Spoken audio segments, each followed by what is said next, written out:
Vamos a dar paso a la tercera videoconferencia de este curso que trata de las arritmias ventriculares. Bueno, ventriculares son ese grupo de alteraciones del ritmo que se originan más allá de la bifurcación de la DGIS. Entonces, como los estímulos ventriculares no son conducidos por el sistema de conducción normal, sino que son más allá de la DGIS, como he dicho, por un mecanismo muy parecido al de los bloqueos. Entonces, una cosa importante, un recuerda, es que dice siempre que la estabilidad del paciente lo permita, hay que dentro de 12 derivaciones y una tira de ritmo, pues más que nada para poder identificar el y diferenciar si estamos ante una taquicardia ventricular o una taquicardia supraventricular de QRS ancho. Es verdad que a veces las taquicardias ponen un poco nervioso y bueno, pues pensamos que no nos da tiempo a hacer el electroderivaciones, pero si el paciente está estable, el electrofisiólogo nos lo va a agradecer y va a pedir. Con QRS ancho ventriculares las vamos a clasificar sencillísima que en extrasístoles ventriculares, taquicardia ventricular, fibrilación ventricular.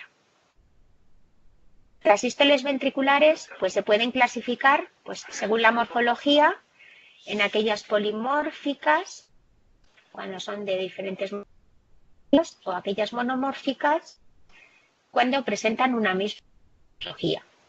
Y según la periodicidad pues tenemos el bigeminismo cuando un QRS normal seguido por una extrasístole, trigeminismo ventricular, 2 QRS normales y una extrasístole, bueno, así sucesivamente sería, bueno, y el extrasístole ventricular aislado, pues es cuando no cumplen periodicidad.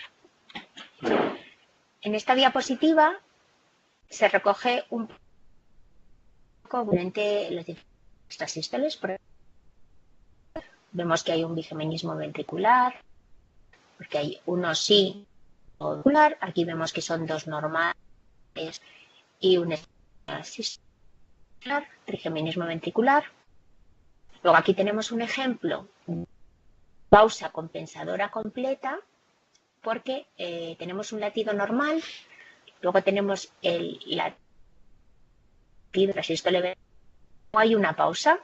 Entonces, si la distancia que hay entre estos es justo el doble de lo que sería normal, pues que hay una pausa compensadora. Si en este caso existe dos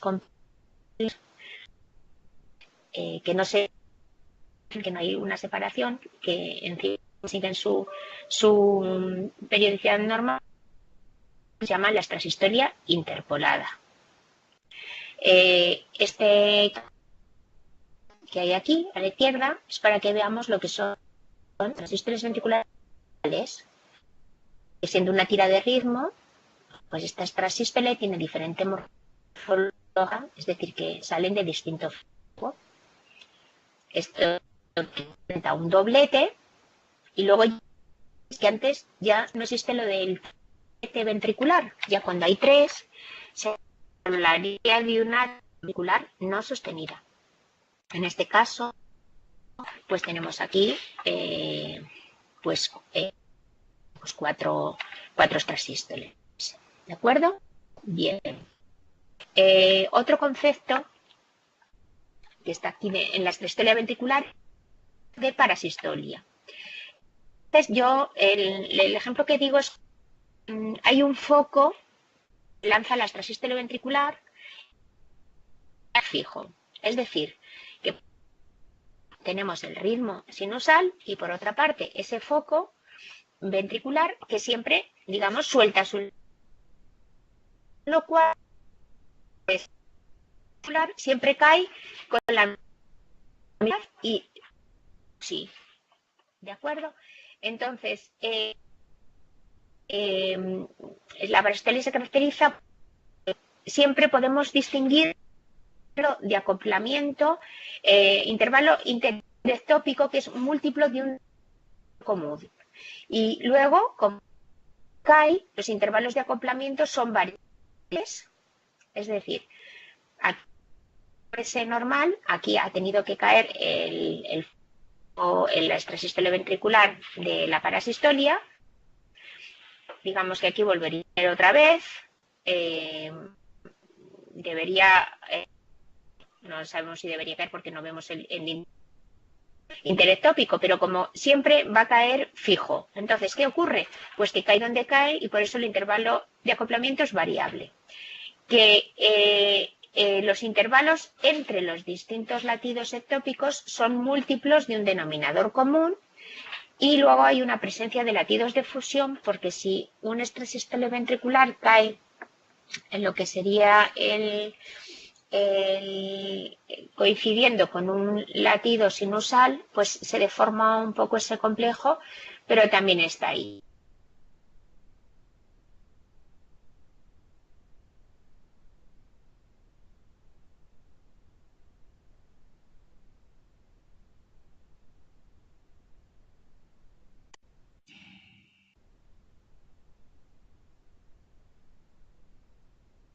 No sé, se oye.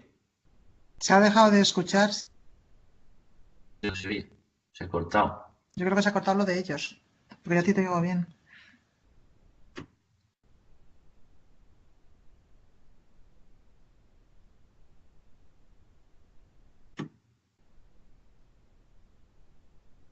Pues ella no se debe dar cuenta.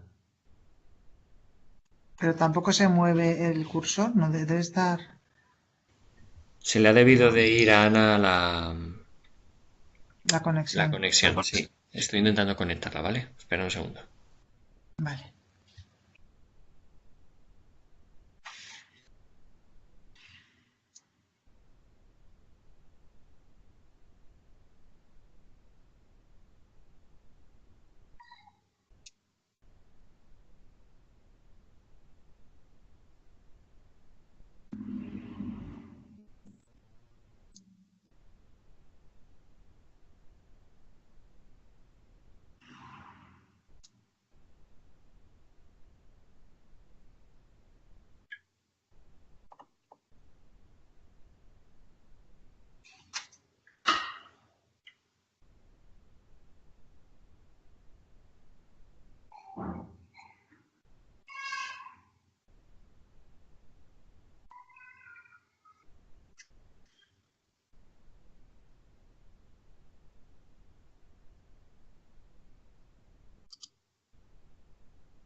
¿Me oís ahora? Sí. Ahora Sí, sí. te volvemos a oír. Vale, pues en teoría tendría que volver a compartir la pantalla. No sé qué ha pasado, la verdad, porque no estaba haciendo. Bueno, cosas del directo. Bueno, como luego dices. luego lo cortas y lo vuelves a. Sí, eso no os preocupéis. Y a ver, perdonadme. Bueno, sí, bueno, pues estábamos aquí en la parasistolia, que dicho que se caracteriza por unos intervalos de acoplamiento variables de los latidos ectópicos con respecto a los latidos sinusales normales, que luego los intervalos entre los latidos ectópicos son múltiplos de un denominador común. Imaginaros que aquí muy probablemente este sería el intervalo interectópico. Entonces, aquí tendría que caer otro, que probablemente está en periodo refractario, y aquí caería otro, porque en la parasistolia el ectópico cae sí o sí, y cuando no se ve es porque ha caído en un periodo refractario. Pero sí, entre los que vemos siempre son múltiplos de común. ¿De acuerdo? Y luego la presencia de latidos de fusión, que lo que significa es que ese latido ventricular pues cae sobre un latido sinusal normal y entonces deforma un poco el QRS. ¿De acuerdo? tenemos una clasificación de Lown, que es una clasificación muy conocida, que es la más difundida, pero que es importante decir que el valor pronóstico tiene implicación en el infarto de miocardio. En este caso, hablamos de grado 0 cuando no hay extrasístoles ventriculares, grado 1 cuando son solo foco y poco frecuentes, menos de 30 por hora, grado 2 un solo foco y poco frecuentes, más de 30 por hora, los multifocales focos, 4A, dos extrasístoles, un doblete ventricular y luego 4B, 3 o más extrasístoles consecutivas, lo que sería una taquicardia ventricular no sostenida, como hemos dicho antes. Y luego ya el grado 5, que es el fenómeno de R sobre T, que es cuando la extrasístole ocurre pico de la onda T del latido precedente y se caracteriza porque es un desencadenante de arritmias ventriculares. Bien, bueno, hasta aquí tenemos la extrasistolia ventricular y pasamos ahora a las taquicardias ventriculares. Bueno, las taquicardias realmente son difíciles un poco desde el punto de vista de lo que sería un electrofisiólogo, pero como yo digo, la vista práctico de lo que hay que hacer con ellas, pues la verdad es que son fáciles, ¿no? Entonces, por hablar un poco en general de ellas, pues hay una clasificación que dice, según la afectación miocárdica, pues tenemos las primarias y tenemos las secundarias. Las primarias es pues cuando hay una ATV que sale de por sí, habla de fasciculares, del tracto de salida del ventrículo derecho, del tracto de salida del ventrículo izquierdo y secundarias, como indica su palabra, pues es que hay una afectación del miocardio, como puede ser con escara, como es una cardiopatía isquémica, una miocardiopatía dilatada, la displasia ritmogénica del ventrículo derecho, también otros sustratos que llama sin escara porque no hay tanta fibrosis, digamos, aunque sí que en la miocardiopatía hipertrófica con la resonancia sí que se ha visto fibrosis. Luego también secundaria a drogas, por ejemplo el síndrome de QT largo adquirido, la digital, o bien ya las canolopatías, en estas enfermedades que dan lugar a muerte súbita, que son genéticas, que a veces antes porque la persona no ha sido diagnosticada de ninguna cardiopatía estructural, y en estas tenemos el síndrome de QT largo, el QT corto y el síndrome de Brugada. Y luego ciertas alteraciones electrolíticas como la hipercalemia o la hipocalemia. Según la duración, pues pueden ser taquicardias ventriculares sensatas o sostenidas cuando la duración es superior a 30 segundos. Y según la morfología, pues tenemos que tienen una única morfología o las polimorfas cuando hay complejos ventriculares de morfología diferente. Y la taquicardia ventricular incesiva, en la que predomina el ritmo de TV sobre el ritmo sinusal. Las taquicardias ventriculares son ritmos rápidos de 3 o más complejos ventriculares que están originados por debajo de la bifurcación de la de His y se inician por lo general por un latido ventricular adelantado. Bien,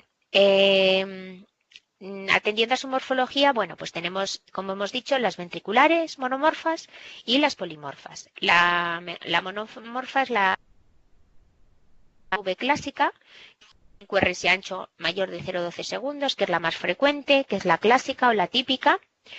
Bueno, luego hay una ATV con QRS estrecho, que yo ya siempre digo que esto ya queda para el electrofisiólogo. Si ya, por definición, las de QRS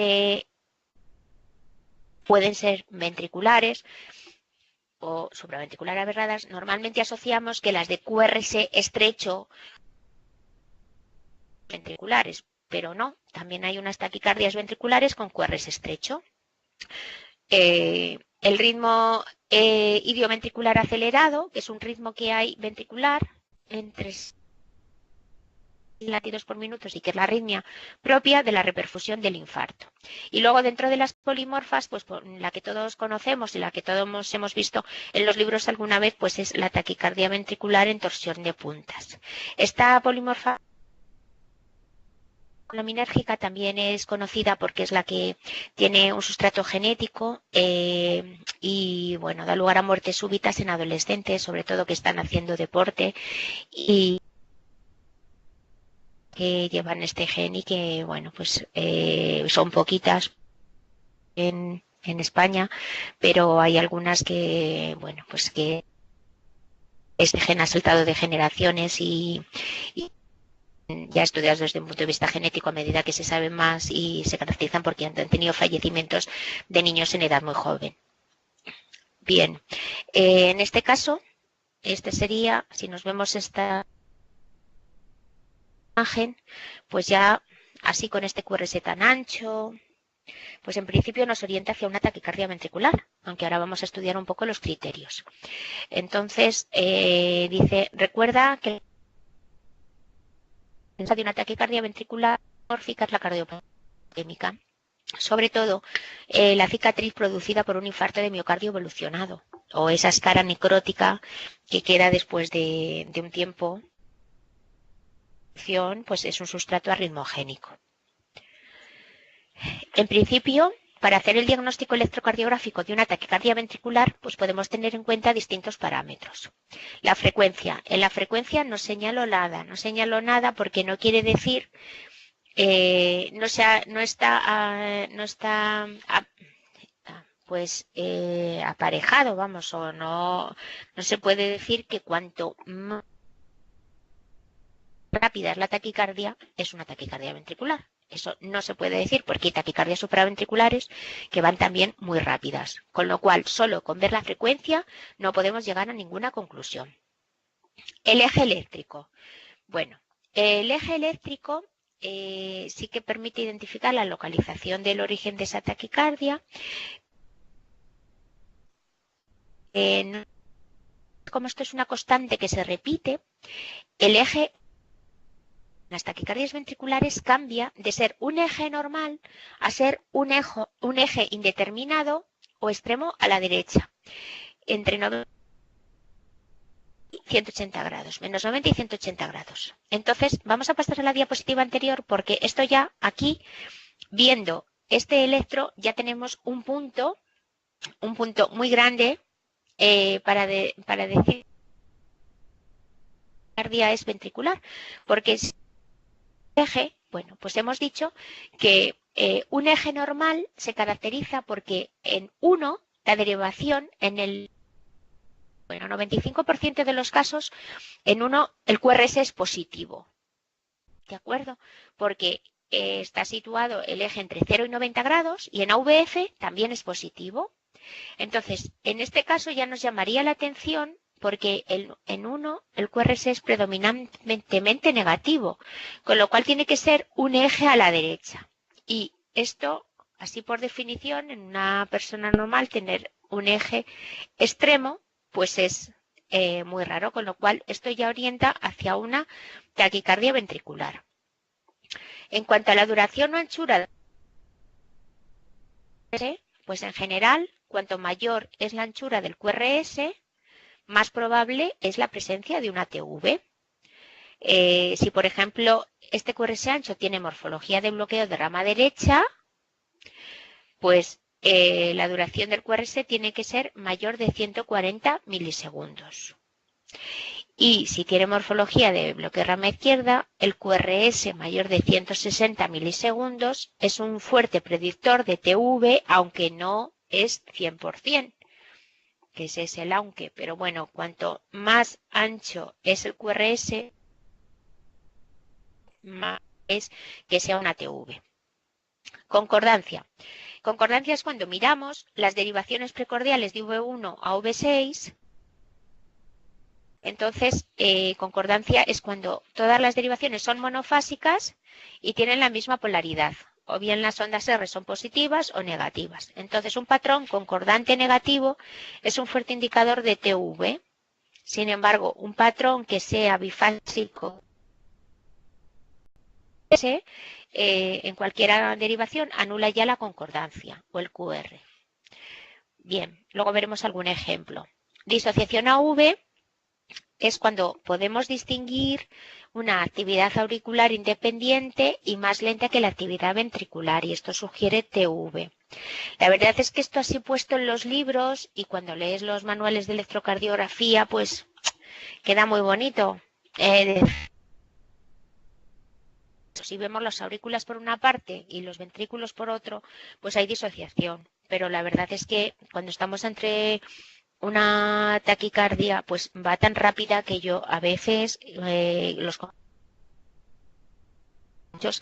es imposible saber por dónde van las aurículas. Pero bueno, por definición, si se ve una actividad auricular independiente y más lenta, claro, que la actividad ventricular, pues estaríamos ante una TV. El sexto punto, que lo tenemos aquí en esta diapositiva, serían las capturas. Y la captura es que tenemos, por ejemplo, una donde sale todo latidos auriculares y en un momento dado hay un QRS estrecho, que es un QRS sinusal, que se conduce normal. Y eso es como si dijéramos que ha habido una momentánea captura de los ventrículos por un impulso que ha ido conducido a través del nodo AV y que sigue la vía normal. Cuando vemos una captura de estas, pues ya 100% sabemos que lo otro es una TV. Luego ya, pues cuando ya no tenemos ningún criterio de los anteriores, pues miramos la morfología del QRS y bueno, pues tiene que tener una cierta, que ahora veremos, para ser una TV con morfología de bloqueo de rama derecha, y tiene que tener otra morfología para ser una TV con morfología de bloqueo de rama izquierda. Y esto lo vamos a decir ahora en breve. Esto lo decimos porque cuando estamos ante un electro con un QRS ancho, pues aplicamos lo que se llama el algoritmo, que en este caso un algoritmo que he elegido yo es el de Brugada para el diagnóstico de las TV, pues que, bueno, aparte de que los hermanos Brugada son aritmólogos y las pues personas dentro de la ritmología más pues con más renombre y que han investigado muchísimo, bueno, pues este algoritmo pues lo describieron ellos, ¿no? El paso primero se llama monomorfismo y es ver si hay o no hay complejos RS en derivaciones precordiales. Si no hay complejos RS, por ejemplo, que pues ya si no hay RS, ya hay un diagnóstico de TV con un 100% de especificidad.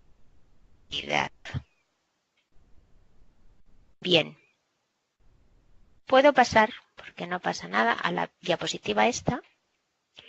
Y por poner un ejemplo, si veo aquí las precordiales, este complejo sería RS, RS, RS. Con lo cual, con ese primer punto del algoritmo, yo no sé todavía ante qué estoy.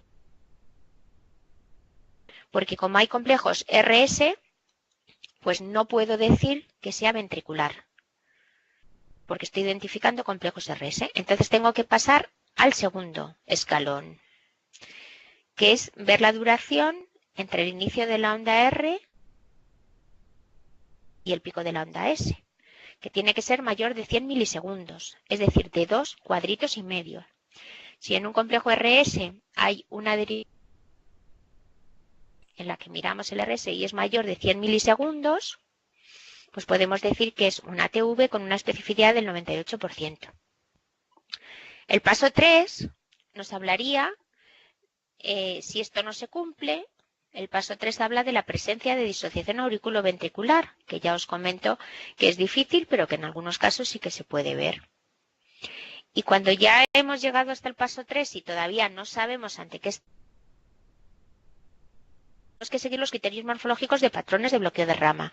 Y yo lo que os digo es que llevéis chuleta. O sea, que no pasa nada por pararse y ver que se cumple.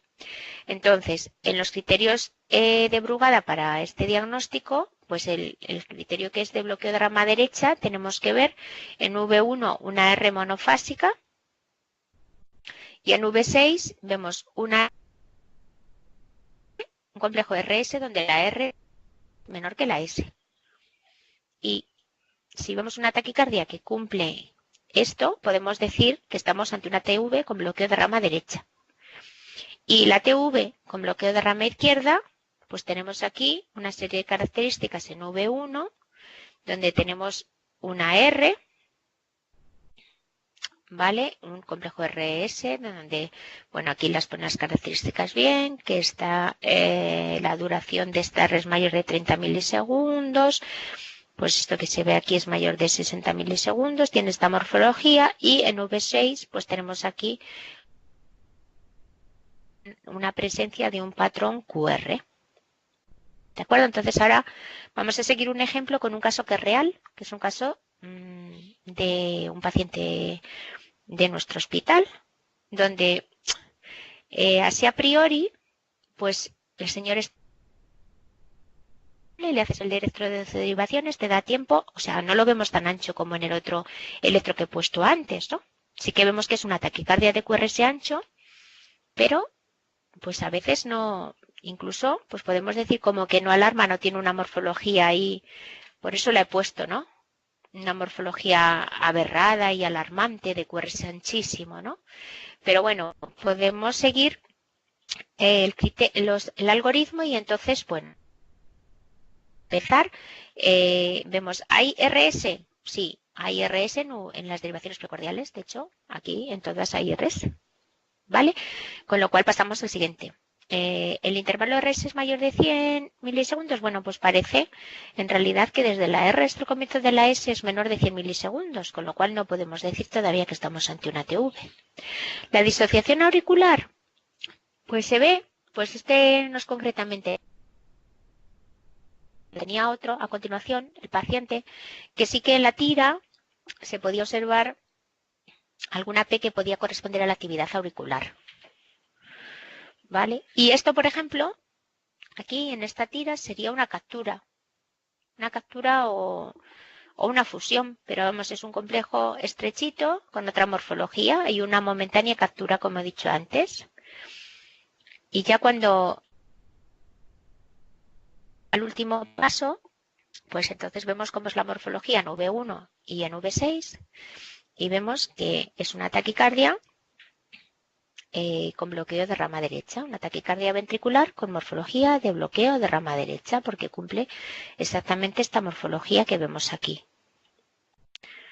¿De acuerdo? Bueno, a continuación tenemos un ejemplo de otra taquicardia ventricular, pero ya lo que os decía, si veis la de antes, pues no sé, aparentemente este QRS es ancho, pero parece que está estructurado, no es muy ancho, no sé si tan aberrante. Sin embargo, cuando ves este, pues es que prácticamente esto parece un flúter ventricular. ¿Veis este complejo QRS ancho? O sea, esto no tenemos ni que hacer algoritmo ni hacer nada. Esto en realidad es una TV, ¿de acuerdo? Bien, aquí por ejemplo tenemos otro caso también de otra que no es muy ancha. Entonces, tenemos aquí, volvemos a pasar el algoritmo, si hay RS. Aquí, en realidad, aquí habría unos complejos QRs, ¿no? Porque esto es ante una cicatriz de un infarto, porque aquí hay aquí una onda Q, pero bueno, suponiendo que no, bueno, que pasáramos a la siguiente parte del algoritmo, llegaríamos también hasta el final y cumple también los criterios de la morfología de bloqueo de rama derecha. ¿De acuerdo? Bien. Bueno, pues así, no voy a decir ahora todas las taquicardias ventriculares que tengáis del mundo, porque afortunadamente no se ven tantas TVs en la urgencia o mucho menos en una consulta, pero bueno, que seguramente que tenéis por ahí o por la bibliografía algunos registros de TV. Pues miráis detenidamente luego cuando estudiéis los apuntes. A continuación, pues tenemos lo que sería la torsa de Points, que es una taquicardia ventricular polimórfica con un cote normal, otra que está asociada a la presencia del QT largo o aumento de la amplitud de la onda U, y lo que hay movimiento helicoidal de la punta de los complejos ventriculares, con unas veces la polaridad hacia arriba y otras veces hacia abajo. ¿Vale? Y esta está asociada, pues eso, con el QT largo habitualmente. Bien. Entonces, ¿qué es lo que nos ocurre con las taquicardias de ancho? Pues claro, taquicardia de QRS ancho, esto es por definición, una taquicardia de QRS ancho, pues hay que distinguir si es una taquicardia ventricular o es una taquicardia supraventricular que está conduciendo con bloqueo de rama. O bien, otro ejemplo de taquicardia de QRS ancho pero que no es ventricular son las taquicardias por reentrada auriculoventricular, es decir, las que hay cuando hay un Wolf, por ejemplo, las antidrómicas, que son las más raras, porque lo normal es cuando hay cuando hay taquicardias, las taquicardias ortodrómicas que conducen por la vía conducción normal, entonces son estrechas. Con lo cual, las de que sean QRS ancho de una vía accesoria o un Wolf serían antidrómicas y son más raras, pero bueno, que nos van a causar un dilema que tenemos que resolver. Entonces, puedes sea una taquicardia supraventricular, pero que el bloqueo de rama estuviera persistente. O sea, persistente ya lo tuviéramos en el electro normal, sinusal, o bien este bloqueo de rama se puede producir al alcanzarse el periodo refractario de una de las ramas, debido a la frecuencia de la taquicardia. Si hay un bloqueo persistente, pues es más. Mejor tenemos acceso a ver cómo tenía ese paciente el electro basal. Por ejemplo, este es un paciente mío, pues que tiene una miocardiopatía dilatada. Entonces, este paciente, con su ritmo sinusal normal, aparte de un PR largo, lo que tiene es un bloqueo de rama izquierda. ¿Veis esta morfología que hablamos en la primera clase de casita, digamos, con la repolarización invertida con la LST y la onda T negativa, que se repite aquí en 1 y en AVL? Entonces, si este paciente, por ejemplo, hiciera una taquicardia supraventricular, las que estuvimos contando el otro día, donde no se va a ver la P, porque tiene pues las que se quitan con adenosina, que son regulares, pues la verdad es que si este señor lo ponemos a 220, pues el QRS es ancho y como mínimo nos asustaríamos porque veríamos una taquicardia de QRS ancho, ¿de acuerdo? Pero esta es una taquicardia que sería supraventricular, conduce con una morfología de bloqueo de rama izquierda porque el bloqueo de rama izquierda sería persistente. ¿De acuerdo? Aquí, por ejemplo, tenemos a una niña que acude a urgencias por palpitaciones, no tiene dolor, tiene buena presión arterial, una frecuencia cardíaca casi de 200 y la verdad es que este electro pues nos asusta muchísimo, ¿no? Entonces dice, parece una TV. Sí que es verdad que tiene una morfología de bloqueo de rama izquierda, porque parece una TV, ¿no? Pero es una taquicardia supraventricular con conducción aberrante, porque es lo que os he dicho antes, un ejemplo de reentrada de forma crómica secundaria a un síndrome de Wolff-Parkinson-White. Entonces, el impulso baja por la vía accesoria y por eso tiene el QRS ancho.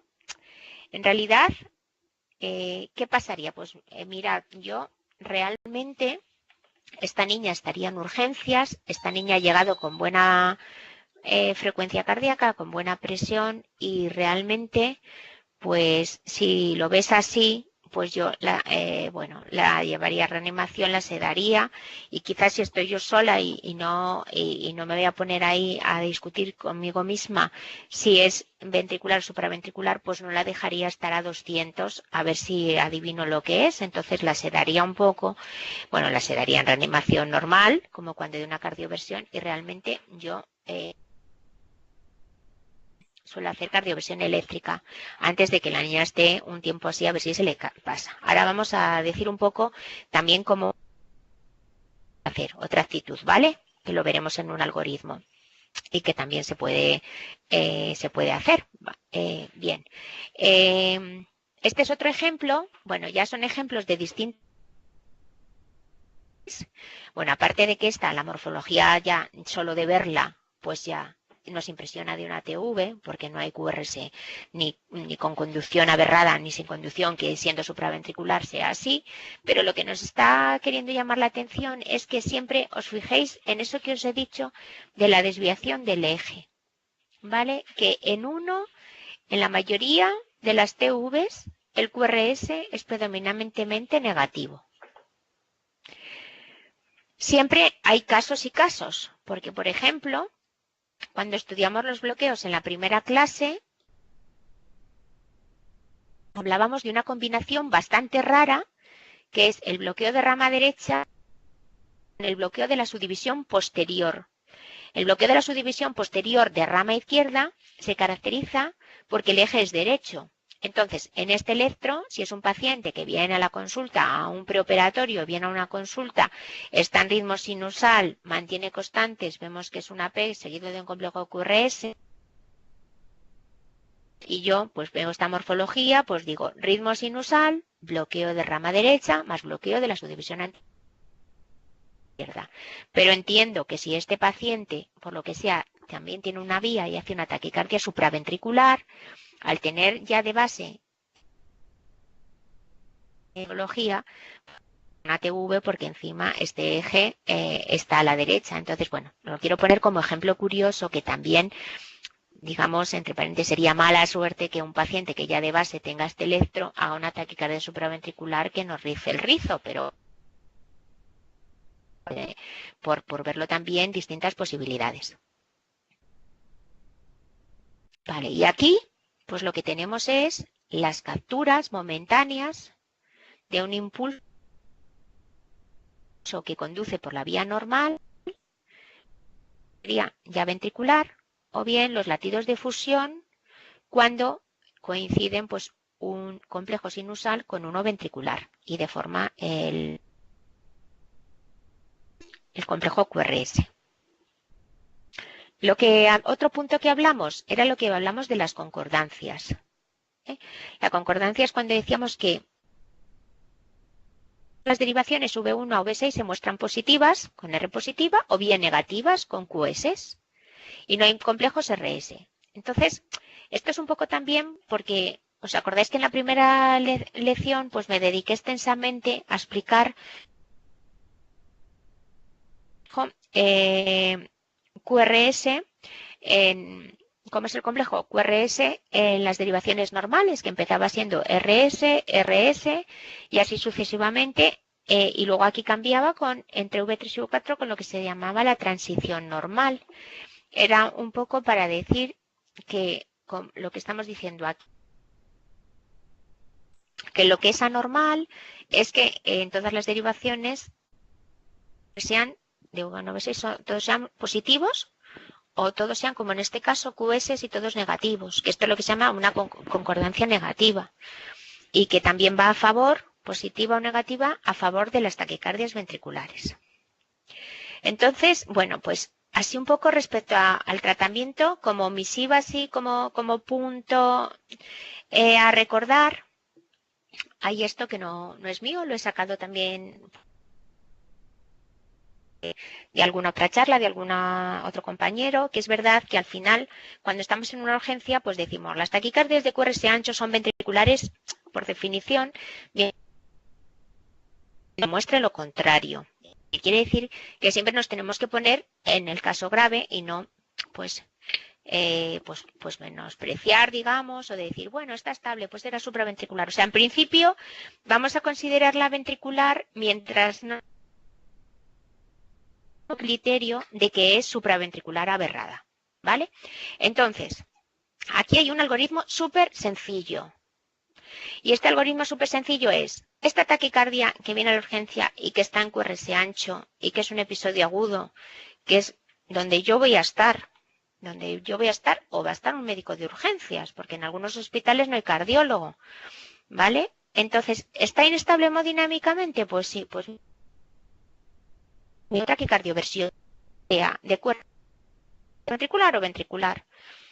¿Que no está inestable? Pues me da tiempo a hacer un masaje del seno carotidio, porque puede sonar la flauta por casualidad, ser eficaz y decir que es una supraventricular aberrada. ¿Que es ineficaz y sigue y está estable? Pues me da tiempo, aunque sea, a que carguen adenosina. Y ponemos adenosina, porque si es supraventricular aberrada se va a quitar. Ventricular, no va a pasar nada porque le ponga adenosina. No va a pasar nada, incluida las del Wolff-Parkinson-White, que se puede poner adenosina en una supraventricular, esa que vimos antes de la niña. ¿De acuerdo? Entonces, ¿qué se quita? Supraventricular aberrada. ¿Qué es ineficaz? Pues nos quedamos con que es una TV y bueno, hombre, pues tenemos tiempo para pasar el algoritmo y ver si comprende la morfología. Tenemos tiempo para decidir si optamos aquí ya por sedar al paciente, puesto que está estable, y darle cardioversión, o un fármaco y esperar. Que, oye, he visto las dos opciones. He visto compañeros míos que han decidido, pues, creo que es TV, está en el seno ha tenido un infarto el señor hace tiempo, es TV, está muy estable y voy a probar con amiodarona.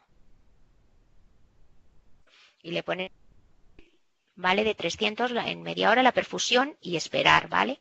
O bien, se solía hacer esta diferencia, amiodarona si cardiopatía estructural y procainamida si no hay cardiopatía estructural, pero la experiencia nos dice que también en casos de tener un sustrato isquémico y tener una cardiopatía estructural, la procainamida también va bien, ¿vale? Lo que pasa es que la procainamida, pues también en un debate que hice con otros cardiólogos, pues solo es endovenosa, si se quitara la taquicardia luego no teníamos un antiarrítmico, la procainamida oral, pero si tenemos amiodarona y se quita con amiodarona endovenosa, luego le podemos dejar con amiodarona oral, ¿de acuerdo?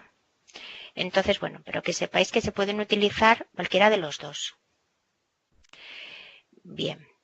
Ya estamos llegando casi al final. Tenemos otra taquicardia, que es el ritmo idioventricular acelerado y que clásicamente pues, se ve en la fase de reperfusión de un infarto. Está asociada a un aumento del tono vagal y disminución del tono simpático, generalmente es autolimitada, benigna y bien tolerada.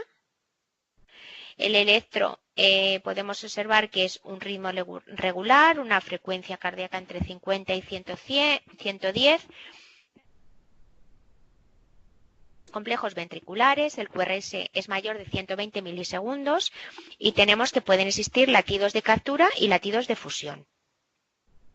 Este sería el caso de un ritmo idioventricular acelerado. Pero la curiosidad que tiene esto es que este ritmo idioventricular acelerado es en un paciente que es un